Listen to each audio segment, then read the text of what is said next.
샬롬, 지난밤 평안하셨습니까? 오늘은 2026년 3월 5일 목요일입니다. 이 시간 주시는 하나님의 말씀은 마태복음 20장 17절부터 28절까지입니다.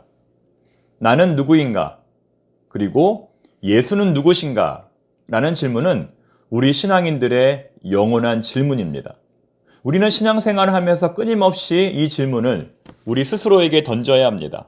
그렇지 않으면 아무리 오랫동안 신앙생활을 하더라도 나는 나고 예수님은 예수님일 뿐 나와 예수님은 아무런 상관이 없습니다.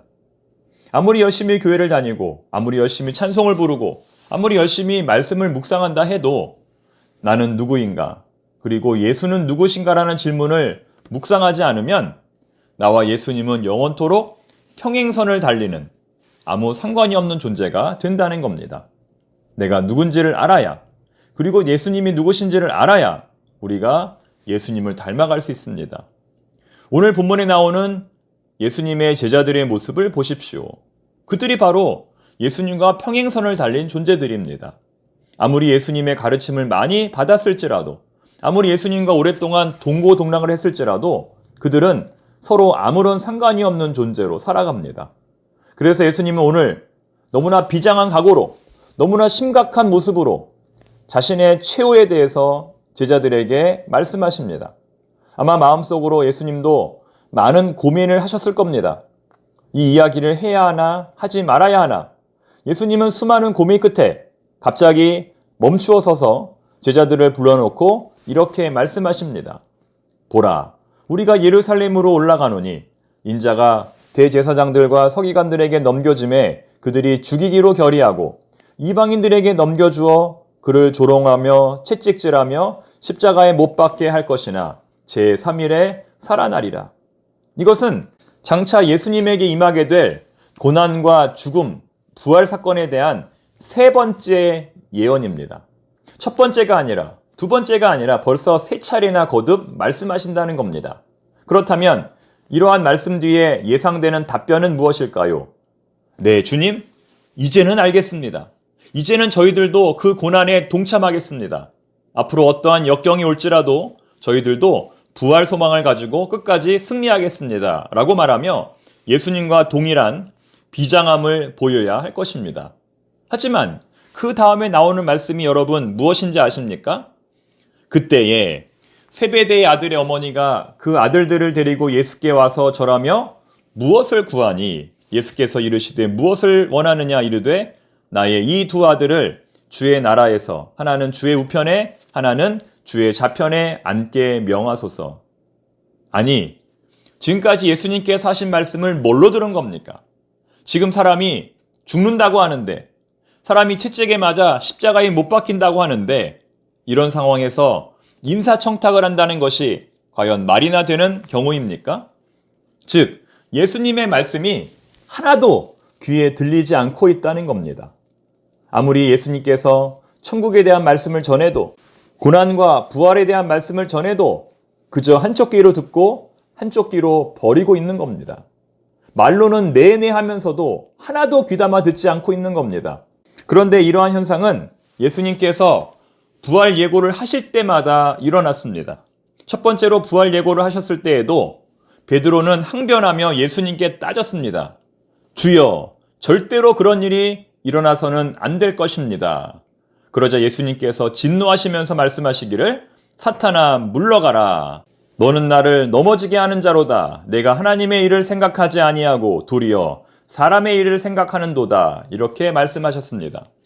두 번째로 부활 예고를 하셨을 때에도 제자들은 마찬가지였습니다. 서로 누가 크냐 논쟁하며 싸웠습니다. 그때 예수님께서는 작은 어린아이를 천국의 모델로 세우시며 이 아이처럼 작은 자가 되어야 한다고 말씀하십니다. 즉, 천국의 중심은 큰 자가 아니라 작은 자라고 말씀하시는 겁니다.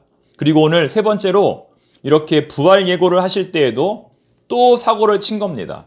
오늘은 세베대 어머니, 곧 야고보와 요한의 어머니가 자신의 두 아들을 예수님께 인사청탁을 함으로써 예수님의 그 귀한 말씀을 또다시 간과하고 있는 것입니다. 아마도 살로메로 추정되는 세베대 어머니는 평소 예수님의 사역을 물심양면으로 도왔을 가능성이 있습니다. 왜냐하면 아무런 수입이 없는 예수님의 일행들을 누군가가 도와야만 예수님의 사역이 가능했기 때문입니다. 실제로 누가복음에는 그렇게 후원한 여성들의 명단이 나옵니다. 즉 평소에 예수님을 물질로 많이 도왔던 여인의 부탁이기 때문에 예수님께서도 거절하기는 쉽지 않았을 겁니다. 하지만 예수님께서는 이렇게 말씀하십니다. 공동번역 성경입니다. 너희가 청하는 것이 무엇인지는 알고 있느냐? 내가 마시게 될 잔을 너희도 마실 수 있느냐? 그들이 마실 수 있습니다 하고 대답하자 예수님께서는 다시 말씀하셨다. 너희도 내 잔을 마시게 될 것이다. 그러나 내 오른편과 내 왼편 자리에 앉는 특권은 내가 주는 것이 아니다. 내 아버지께서 미리 정해 놓으셨다. 이러한 예수님의 말씀 뒤에 제자들은 서로 심각하게 싸웁니다. 예수님은 이러한 모습 보시면서 얼마나 속상하셨을까요? 내가 이러려고 여기까지 왔는가? 저들은 대체 나와 무슨 상관이 있는가? 이렇게 예수님의 사역을 직접 눈으로 보았음에도 불구하고 직접 그 음성을 들었음에도 불구하고 사람들이 변화되지 않는 것을 보면 역시 사람이라고 하는 존재는 참 변화되기 어려운 존재임을 다시 한번 깨닫습니다. 즉, 변화되지 않는 우리 자신의 모습을 보면서 너무 낙심하지 말아야 한다는 겁니다. 변화는 아주 천천히, 아주 서서히 일어나는 것입니다. 그러면서 예수님은 마지막으로 교회는 세상과 달라야 한다고, 교회는 세상처럼 해서는 안 된다고 강하게 말씀하십니다. 25절부터 27절 공동번역으로 또 읽어봅니다. 예수께서는 그들을 가까이 불러놓고 너희도 알다시피 세상에서는 통치자들이 백성을 강제로 지배하고 높은 사람들이 백성을 권력으로 내리누른다. 그러나 너희는 그래서는 안 된다. 너희 사이에서 높은 사람이 되고자 하는 사람은 남을 섬기는 사람이 되어야 하고 으뜸이 되고자 하는 사람은 종이 되어야 한다. 사랑하는 교우 여러분, 아무리 급하고 중요한 일일지라도 교회는 세상처럼 해서는 안 됩니다. 목적이 아무리 선할지라도 방법이 잘못되면 그것은 옳지 못한 일입니다. 성경을 읽기 위해서 다른 사람의 촛불을 훔쳐서는 안 된다는 말이 있습니다. 성경을 읽는 행위는 너무나 선한 일이지만 그렇다고 해서 다른 사람의 촛불을 훔치면서까지 읽어서는 안 된다는 겁니다. 결과가 좋다고 해서 과정을 모두 선한 것으로 합리화해서는 안 된다는 겁니다. 사랑하는 교우 여러분, 예수님께서 이 땅에 오신 이유는 섬기기 위하여, 종이 되기 위하여라고 말씀하십니다.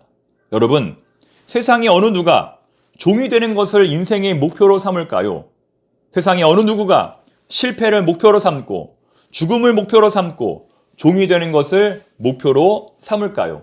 이 세상은 가장 높은 사람이 되는 것, 가장 성공한 사람이 되는 것을 인생의 비전으로 삼습니다. 즉 우리는 이 세상처럼 가장 높은 사람이 되는 것을 비전으로 삼을 것인지 아니면 예수님처럼 세상에서 가장 낮은 사람이 되는 것을 인생의 비전으로 삼을 것인지 결정해야 하는 것입니다. 선택해야 하는 것입니다. 이제 말씀을 맺겠습니다. 나는 누구인가? 예수님은 누구신가라는 질문은 우리 신앙인들의 영원한 인생 질문입니다.